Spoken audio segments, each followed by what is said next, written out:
同年代の知り合いはみんな家庭を持った者ばかり。妻も子供もいない私から仕事を取ったら何が残るだろう。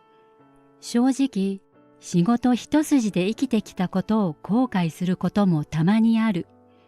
まあでも仕方がないよな。仕事が好きだから。仕事を通じて得られる人とのつながりが好きだから。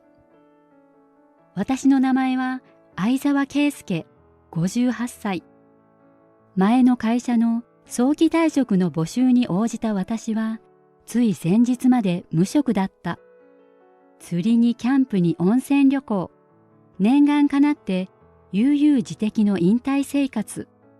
けれど不思議なことに何をしてもさっぱり満足できなかった。会社員だった頃にはあれほど憧れたのに、私は自由を持て余してしまった。そんな時、ちょうど以前勤めていた会社の支社が中途を募集しているのを知った。欠員補充のための少人数採用。試しに応募したら運よく受かったというわけだ。出社初日、私は年がいもなく緊張していた。何十年ぶりだろう、こういう感覚。新しい環境は刺激的だな。ガチガチの私に一人の女性社員がにこやかに話しかけてくれた。おはようございます。新入社員の方ですよね。おはようございます。はい、相沢です。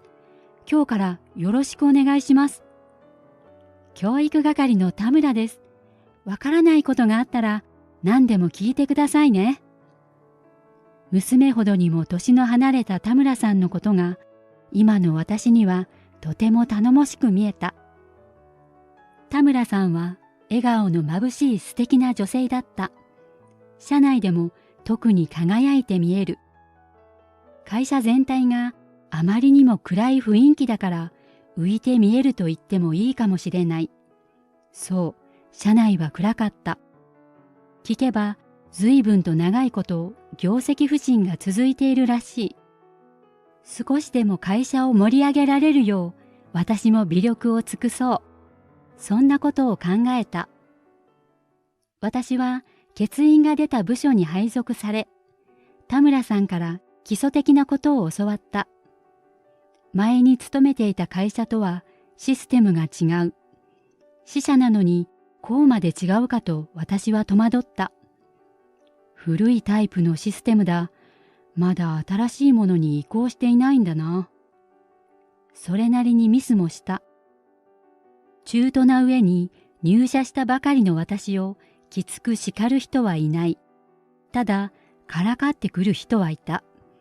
田村さんの一つ先輩、伊藤拓也くんだ。伊藤くんは態度にやや不真面目に見えるところがあった。言動が捨て鉢で何をしてみても業績アップなど望めないと諦めている節がある。何度かうっかりミスが続いた私に伊藤くんは底辺はこれだからと吐き捨てた。足を引っ張らないでくれよ。業績これ以上悪化したら会社はアウトだからな。伊藤さん、そんな言い方やめてください。本当のことを言っただけだろう。じゃあな、せいぜい頑張れよ底辺さん。伊藤くんが立ち去った後、田村さんは私に頭を下げてくれた。すみません相沢さん、どうか許してあげてください。気にしてませんよ。のっけから底辺なんて言われたのは初めてでしたけどね。いい大学を出ているからって誰彼構わずあの態度なんです。まったくもう。いい言葉も悪い言葉もいつかは自分に返ってくるものだ。人も認める高学歴なのに彼はまだそのことを知らないのだろうか。それとも知っていてあんな悪態をつくのか。どちらにせよかわいそうだと私は思った。それから数週間後のことだった。本当に珍しいことに私の教育係である田村さんが発注に関する大きなミスをした。関係する部署のメンバーは誰も彼も対応に追われ、上司は顧客に頭を下げに行った。昼休み、デスクで一人うつむいている田村さんに私は声をかけた。私が言うのもあれですけど、そんなに落ち込むことはありませんよ。相沢さん、ありがとうございます。いいじゃないですか。事なきを得たわけですし。引きずるのは良くないです。でも、私、部長にまで頭を下げさせて、いざという時、頭を下げて部下を守るのが管理職です。仕事のうちですよ。大切な取引先なのに、信頼関係に傷をつけてしまって。田村さん、まったくだ。もっと反省してもらいたいもんだな。ふらりとやってきた伊藤君の辛辣な言葉に、田村さんがびくりと肩を震わせた。おかげでこっちまで仕事しづらくなったんだぞ。どうしてくれるんだよ。すみませんでした、伊藤さん。そっちのおっさんの不出来が映ったんじゃないのか？やめてください。相沢さんは関係ありません。底辺同士、お似合いといえばお似合いだけどな。ゲラゲラと笑う伊藤君。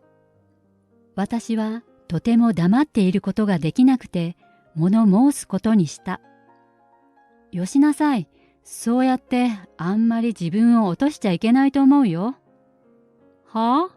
おいおいおい、この中年新人は誰に向かって口を聞いてんだ？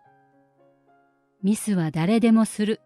そんな時は周りがカバーしてあげればいい。今回のようにね。相沢さん。それに私と違って田村さんは優秀だ。もう同じ失敗は繰り返さないさ。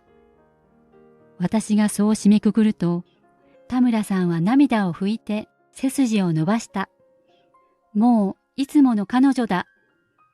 言い返されて面白くなかったのだろう。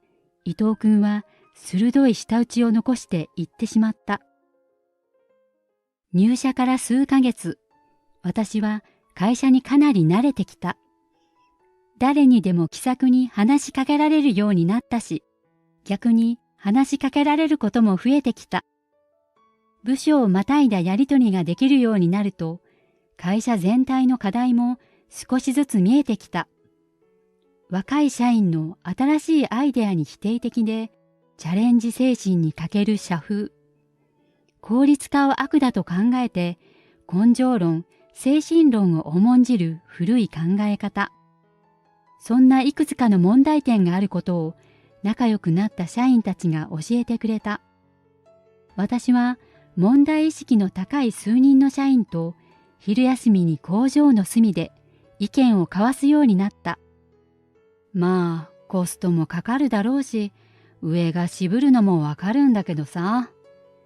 やっぱり仕事のやり方を変えるのには手間も時間もかかりますからね。だけど、そろそろこの会社も変わらないと。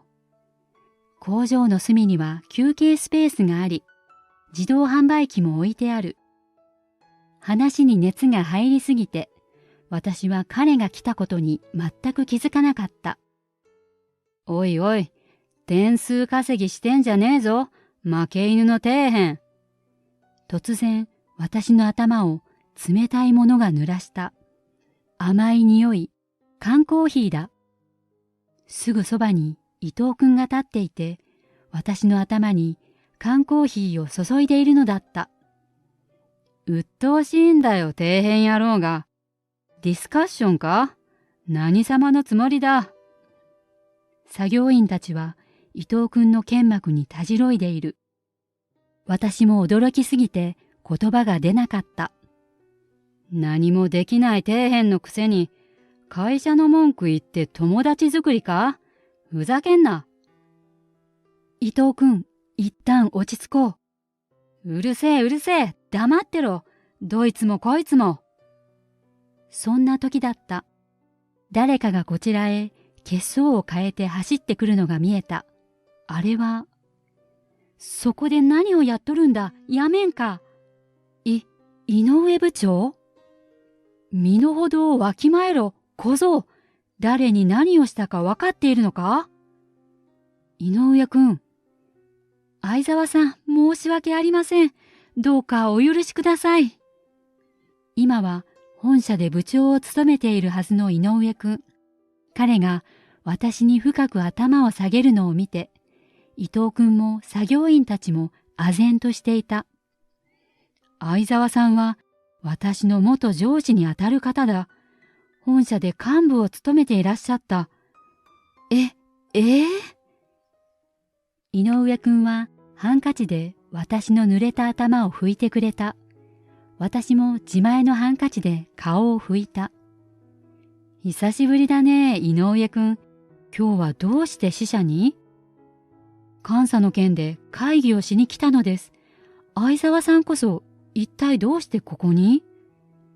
私は自分が支社に中途採用された経緯をかいつまんで話した。早期退職に応じたはいいけれど、暇を持て余してまた働きたくなったこと。支社で募集されていた中途採用に応募したらたまたま取ってもらえたこと。私が話している間、伊藤くんはガクガクブルブル、倒れそうなくらい真っ青だった。そうでしたか。経緯はわかりました。それで、君はなぜこんなことを？申し訳ありません。誰が謝れと言った？相沢さんになぜこんなことをしたか理由を聞いたんだ。その頃にはもう騒ぎを聞きつけて集まってきた社員たちで周囲に人垣ができていた。人垣の中から田村さんがかけてきて私にタオルを貸してくれた。私は改めてコーヒーを拭った。相沢さん、大丈夫ですか？これって一体。伊藤くんはしどろもどろ。井上くんに対してどう答えたものか自分でもわからないらしい。私は井上くんの肩に触れて、伊藤くんを叱らないよう頼んだ。伊藤くんは会社の業績の伸び悩みを悔しく思っていただけだ。そうだよね。私は。